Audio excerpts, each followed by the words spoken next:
नमो तस् भगवतो अरहतो सम्मा सम्बुद्धस्स। नमो तस् भगवतो अरहतो सम्मा सम्बुद्धस्स। नमो तस् भगवतो अरहतो सम्मा सम्बुद्धस्स। बुद्धं शरणं गच्छामि, धम्मं शरणं गच्छामि, संघं शरणं गच्छामि, द्वितीयंपि बुद्धं शरणं गच्छामि, द्वितीयंपि धम्मं शरणं गच्छामि, द्वितीयंपि संघं शरणं गच्छामि, तृतीयंपि बुद्धं शरणं गच्छामि, तृतीयंपि धम्मं शरणं गच्छामि, तृतीयंपि संघं शरणं गच्छामि। इति पिशो भगवारहं सम्बुद्धो बीजाचरणसम्पन्नो सुगतो लोकविदो अनुत्तरो पुरुषधम्मसारथि सत्थ देवमनुष्याणां बुद्धो भगवन् स्वाखातो भगवता तमो सन्दिठिको अकालिको एहिपस्सिको औपनायिको पश्चातं वेदितव्युतं सुपटिपन्नो भगवतो सावकसङ्गो भुजुपटिपन्नो भगवतो सावकसङ्गो सामीचिपटिपन्नो भगवतो सावकसङ्गो यदिदं चत्वारि पुरुषयुगानि आठपुरुषपूगल एष भगवतो सावकसङ्गो आहुणेयो पाहुणेयो दक्षिणीयो अंजलिकरणीयो अनुत्तरं पुय्यं खेतं लोकसं। साधु साधु साधु। वर्षावास में अमर बोध विहार से भिक्षु पथिक दंपत गाथा गाकर आपको समझा रहे हैं। खोज भगवान वची कोपम रखे वाचाय स्वंतो सिया वची दुरीचतं हित्वा वाचाय सुचरितं चरि। वची पे कोच रखे वाचाय सुसुतो सिया वची दुरीचं हित्वा वाचाय सुचरितं। भगवान इस गाथा में कहते हैं वाणी की चंचलता से बचे, वाणी पर संयम रखे, वाणी के दोष का त्याग करे और वाणी का सदुपयोग करे। झूठ न बोलना, निंदा न करना, टीका न करना, बकवास न करना, ये वाणी का संयम है। जो वो करेगा वो कुशल कर्म है, वो उदोगति पाएगा, अधोगति नहीं पाएगा। भावार्थ कभी भी बिना सिर पुरुष की बात नहीं करनी चाहिए। अधिक बात करने का शौकीन नहीं होना चाहिए। बहुत से बकवास करते हैं, बिना पूछे बोल बोल बोल बोल बोल बोल करते, किसी का वारा ही नहीं आने देते। दुनिया में बनते जी बहुत से ऐसे लोग हैं। बात इतनी ही करनी चाहिए जितनी आवश्यक हो, प्रयोजनवश ही बात करनी चाहिए, अकारण या अनावश्यक नहीं। जब बात करें स्पष्ट अर्थ से युक्त, मन को प्रसन्न करने वाली, सुनने में आनंद देने वाली, करुणा से ओतप्रोत, ककस से रहित, मधुर, जिससे बोल रहे तो इसे सुनाई दे, इसे न ज्यादा और से बोले न ज्यादा कम बोले, मन स्वर से युक्त वाणी में ही बोले। क्या बोलते भगवान कि वाणी करुणा सबर होनी चाहिए, मैत्री सबर होनी चाहिए, धीरे बोलना चाहिए, स्पष्ट बोलना चाहिए, लोगों में समझ आए। ऐसा भिक्षु या कोई इंसान बोलेगा तो इनका संसार में प्रभाव पड़ता है। तिब्बत में कहावत है कि मांस के लोंदे अर्थात जीभ को यदि सहित नहीं रखा तो गोल गोल सिर की भी परेशानी उठानी पड़ेगी, अर्थात सिर को झुकना पड़ेगा। ये वाणी बोलता है तो कभी मार खाना पड़ता है, कभी अपमान अवहेलना होता है, क्षमा करना पड़ता है। ये वाणी से इसलिए गुरु परंपरा में कहा कि नाम समोड़ा मोर नहीं, नामे पातक टूटिया नामे। इसलिए वाणी जो है नाम में, वो बार बार बोलने से इंसान सब कुछ कर सकता है, ऐसा एक गाथा में कहना है। मनुष्य को नियत से भी कभी मनुष्य को नियति ने 2 कान, 2 आँख, 2 पैर, 2 हाथ दिए हैं, लेकिन जीभ एक ही दी है। 2 दी होती तो कितना बोलते, एक दी है फिर भी इंसान समझता नहीं। जिसका अभिप्राय है अधिक देखे, अधिक सुने, अधिक काम करे, मगर कम बोले, वही बोले जो सही हो। इस विषय में भी तिब्बत में कहावत है, महफिल में, सभाओं में मुख पर संयम रखे। भगवान बुद्ध भी कहता है कि अगर तुम संसार में वाणी पे संयम नहीं रखेंगे तो गलत है। जाहिर में, प्रवचन में कहीं जाता है तो मौन रहना चाहिए, कम बोलना चाहिए। मृत्यु मंगल में जाए तो वहाँ भी मौन रहना चाहिए। हम देखते हैं मोबाइल व राजकारण करते हैं समाज के लोग, वहाँ भी मौन नहीं रह सकते, या मोबाइल देखते हैं या राजकारण की बातें करते हैं। चित्त पर संयम रखी, मुंह से निकली वाणी लाख प्रयत्न करने भी वापस नहीं लौटती। अतः सोच विचार कर उसी बात को बोलना चाहिए जिसमें बल हो और जिसमें किसी का अहित न हो, जिससे किसी को बुरा न लगा हो। वाणी में विनम्रता और सहजता होनी चाहिए। वाणी की व्यक्ति को मित्र और शत्रु बनाती है। अगर वाणी से तुम गाली गलौज करे तो खून खराब होता है, जेल भोगना पड़ता है। वाणी से मित्रता होती है और वाणी से शत्रुता होती है, और वाणी से संपत्ति छोड़कर भाग जाता है। ये पुरानी गुजराती में कहावत है, एक राजा ने राजपाट छोड़ दिया अपनी रानी से बोलने पर।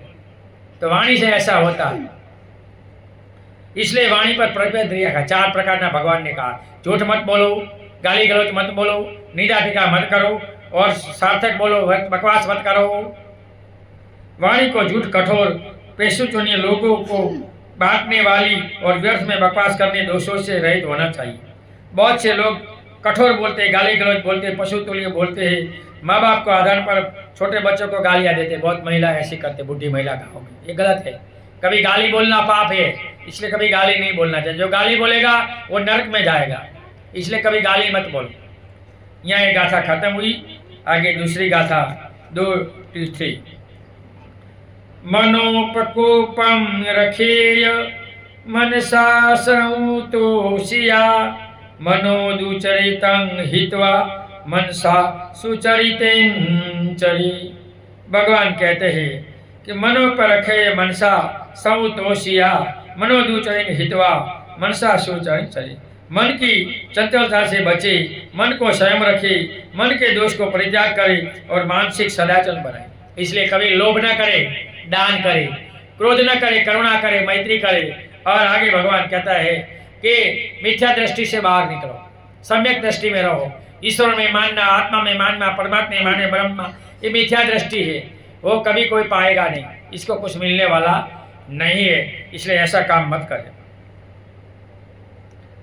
संपूर्ण बोध वाक्यम मन को संयम करने की विधि बताती है।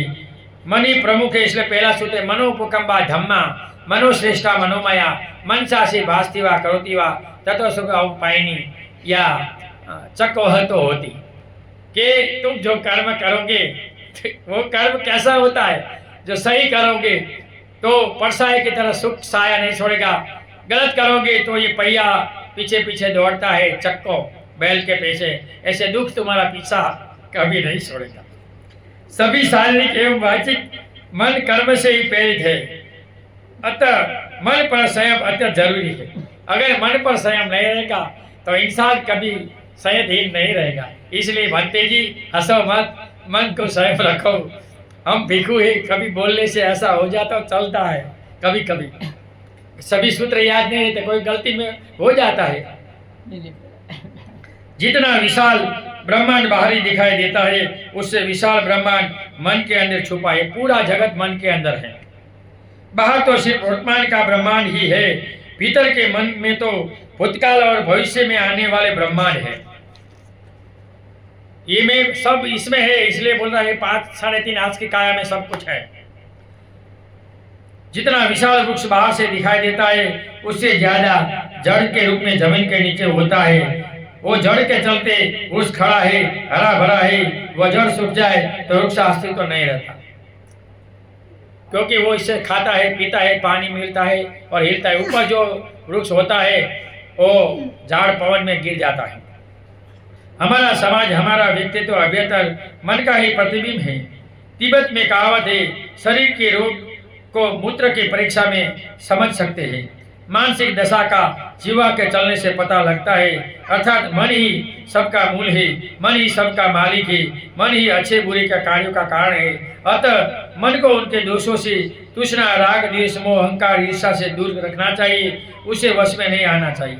भगवान कहे तृष्णा, सबसे बड़ी तृष्णा है खाने की। खाना खाया, पेंडा आया, लाओ, आधी रात चलो भाभी का भजिया खाने जाए या चाय पीने जाए, तृष्णा कभी छूटती नहीं। राग तो सबसे बड़ा काम राग है, स्त्री पुरुष का आकर्षण वो छोड़ना चाहिए।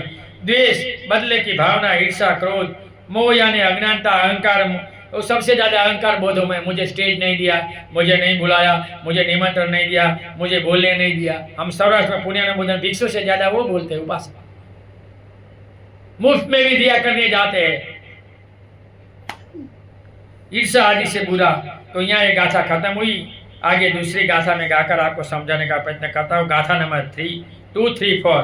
क्रोध वगो कायेन सौता धीरा अथो वाचाय सौता मनसा सौता धीरा तेषि सुपरिसौता।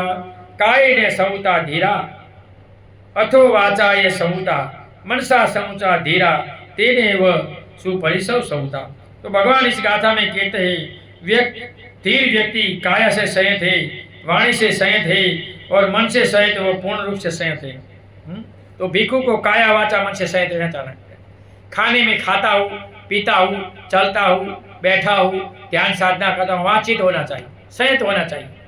खाने पर भोजन का शुद्ध बोलना चाहिए, वस्त्र पहने पर वस्त्र का, सोने पर सोने का और औषध लेने पर औषध का। पूरी काया के कायगत स्मृति जागृत रहना चाहिए। भावार्थ, काय से सहित वह व्यक्ति है जहाँ वह जाना चाहे जा सकता है। वह किसी राग, द्वेष, मोह आदि विकृतियों से प्रेरित होकर कभी अपितु जागृत होकर पूर्ण होश में आता है। बैठना चाहता हो, सोना चाहता हो, उस समय अच्छी तरह से अनुकूल शरीर को पूर्ण वश में रखता है। सब इसको पता होता है, मैं खाता पीता, बैठना सोना, पाखाना, झाड़ा, सब इनको पता होता है, मैं ये कर रहा हूँ, ये कर रहा हूँ। पूरी जागृति के बिना भगवान ने भी पहली शिक्षा जागृति दी है कि 5 इंद्रियों से जागृत रहना, दूसरा काया से जागृत रहना, तीसरा ध्यान साधना करना। तो ये सब करने से ही होगा, बाकी कुछ होने वाला नहीं है। वह काया से संयत रहता है, जैसे कि बिजली के बल्ब को प्रज्वलित करना चाहा। हम लाइट करते हैं, चालू हुई, बंद हुई, ऐसे काया से वाणी बोली, खाया पिया पता होना चाहिए। दूर बैठ, पीछे बैठ थोड़ा, तुझे कहता हूँ तू पीछे बैठ थोड़ा, और बोल मत, सुनना है सुनो वरना बाहर जाओ।